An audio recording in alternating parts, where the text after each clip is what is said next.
Hello everyone, সবাই কেমন আছো? আশা করি যে যেখানে আছো ভালো আছো, সুস্থ আছো। তো মানে আমি প্রতিদিন আর কি ব্লগ দিতে পারি না, কারণ সংসারে ব্যস্ত থাকার কারণে বাচ্চা আছে যেহেতু মানে বেশিরভাগই ব্যস্ত থাকতে হয়। আর এরকম লোকও নেই যে আমার মানে মোবাইলটা ধরবে বা আমাকে একটু ভিডিও করে দিবে, ওইরকম লোক নেই। আমি একা হাতে আর কি যতটুকু পারি আর কি মানে শেয়ার করি আর কি আপনাদের কাছে, এই আর কি। তো এই যে আজকে সকাল থেকেই মানে ঘুম থেকেই উঠে দেখি বৃষ্টি হইতেছে, রাত্রেও হয়েছিল, সকাল থেকে হইতেছে আর কি বৃষ্টি। তো একটার দিকে, হ্যাঁ একটার দিকে বৃষ্টিটা আর কি কমছে। কারণ বৃষ্টি মানে থাকলে হয় কি, বাচ্চা যেহেতু যেই ঘরে আছে কাপড় চোপড় শুকানোটা অনেক কষ্টকর হয়ে যায়। এই যে দেখেন অনেকগুলা কাপড় কালকের আজকের মিলে বাচ্চাদের আর আমার। তবে আর কি আমার হাজবেন্ড নাই, সেজন্য হয়তো কাপড় চোপড় অনেকটা কম, না হলে ও থাকলে আরও বেশি হইতো। তো এখানে আমি ফ্রিজ খুলে দেখতেছি আর কি মানে কি রান্না করব আজকে। কালকে দুপুরে খেয়েছিলাম আর কি, কালকে রান্না করছিলাম শাপলা দিয়ে রুই মাছ দিয়ে রান্না করছিলাম, সেটা খাইছি সকালবেলা। সকালের খাবার খাইছি 10টার দিক দিয়ে, আর দুপুরে আর কিছু রান্না করি নেই, শুধু ডিম ভাজি করে খাইছিলাম মা আর ছেলে। তো এখন ভাবতেছি যে কি রান্না করব মানে বুঝতেই পারতেছি না। তো যে এখানে যে আমি টমেটো মানে দেখেন কি অবস্থা, মানে টমেটো ফ্রোজেন করে রাখছিলাম ফ্রিজে শীতকালে, ওই এটা ভাজি করব। দেখেন বৃষ্টি নেই, আকাশটা তেমন রোদও নেই। তো ভাবতেছি যে কাপড় চোপড়গুলা কি দিব না দিব না এরকম।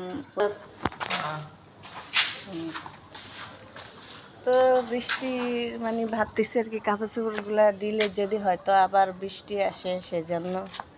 তো এই যে আজকে একটু মানে আমার গাছগুলা একটু পরিদর্শন করতে আসছে আর কি। যে দেখেন আমার মেহেদি গাছের পাতা একদমই নেই, হ্যাঁ গাছের পাতা। এই যে মরিচ গাছে ফুল আসছে ফুলাই। আর পিঁপড়া পিঁপড়া এই যে আমার জাল আসছে আর কি, যে তাকিয়ে আসছিল গাছ পরিষ্কার করতেছি আগাছা। আর এই যে দেখেন এত জঙ্গলগুলো আমি মানে সাফ করে দিই, মানে পরিষ্কার করে দিই আর কি। তাও দেখেন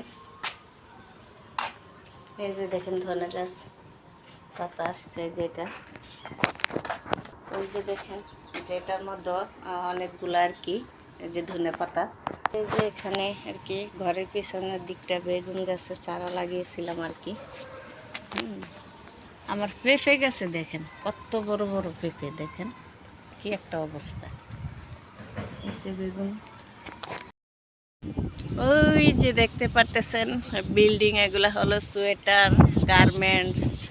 আবার এমনি তো আর কি বাড়ি আছে, বাসা ভাড়া আর কি। যে আর এই যে দেখতেই পারতেছেন ছাদ একেবারে গেছে, আর এগুলা তো কোনো কথাই নাই। দেখেন ইটার বস্তা ছিঁড়ে কিভাবে পড়তে আছে, দেখেন কি অবস্থা, একটা মানে হাঁটাই যায় না। আর এই যে দেখতেই পারতেছেন আমার এই যে ফুল গাছটা একদমই দেখেন কতগুলা ফুল আসছে। এই এই যে দেখেই দাঁড়াবা, দিকে দিকে দিকে দিকে এদিকে পড়বা পড়বা। সাথে আমার ছেলেও আসছিল, মানে ওকেও ধরে রাখতেছে আর কি। যে এই যে এই যে দেখেন ওইটা কি অবস্থা আর কি। আর বালিও পড়তাছে দেখেন,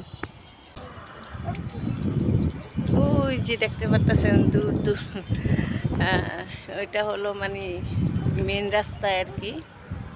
এই যে বিল্ডিংগুলা, এই এই পড়বা কিন্তু, এখানে আসো। এই যে দেখেন এই হলো আমাদের মুরগি, অনেকগুলা ডিম দিছিল আর কি, সেখান থেকে 3টা মাত্র মুরগির বাচ্চা ফুটছে। এই যে বাসা বাড়ার মধ্যে আবার মুরগিও পালে দেখেন। তো এই যে এখানে গরম পানি বসিয়ে দিলাম আর কি, ছেলেকে একটু দুধ বানিয়ে দিব সেজন্য। এই যে এখানে আমার ছেলেকে একটু দুধ বানিয়ে দিলাম, নাও খাও। খাও, খেয়ে শেষ করো। তো এই যে এখানে আলু ভাজি করতেছি। মেয়ে বললো আর কি যে আম্মু আমাদেরকে একটু আলু ভাজি করে দাও, কারণ মাছ গোস খাইতে ভালো লাগে না। আমি ওই যে তখন টমেটো নামাইছি আর কি, টমেটোর চাটনি করবো। বললো যে এটা আমরা খাবো না, তুমি খাইবা। সেজন্য যে বললো যে আমাদেরকে আলু ভাজি করে দাও, তো আলু ভাজি করতেছি আর কি। তো আজকের মতো আমার এই ভিডিওটি আর কি। ভালো থাকবেন সবাই, সুস্থ থাকবেন, আল্লাহ হাফেজ।